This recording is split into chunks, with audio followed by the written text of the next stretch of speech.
धान पिकापेक्षा टरबूजची शेती परवडणारीच आहे आणि त्याचबरोबर एक पावसाळी फसल धानाची सुद्धा निघते आणि त्यानंतर दुसरी फसल टरबूजची निघतो आणि हे कमी कालावधीचे म्हणजे 3 महिन्याचं पीक आहे। त्याच्यामुळे 3 महिन्यामध्ये कमी पाण्यामध्ये आता मार्चमध्ये शेवट किंवा एप्रिलच्या पहिल्या आठवड्यात पूर्ण पीक निघून जातं।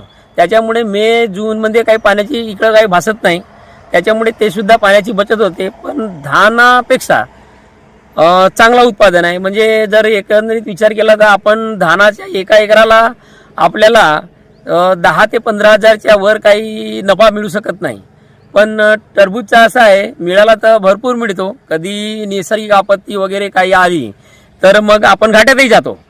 परंतु आता माझ्या माहितीप्रमाणे माझ्याकडे 10 एकराला टरबूज होता। टरबूजला मला 10 एकराला जवळपास 70,000 रुपये एकरी खर्च येतो। जवळपास 7 लाख रुपये जवळपास खर्च आला आहे आणि 15 ते 16 लाख रुपये मला झाले आहेत। तर 7-8 लाख रुपये मला सुद्धा नफा मिळालेला आहे।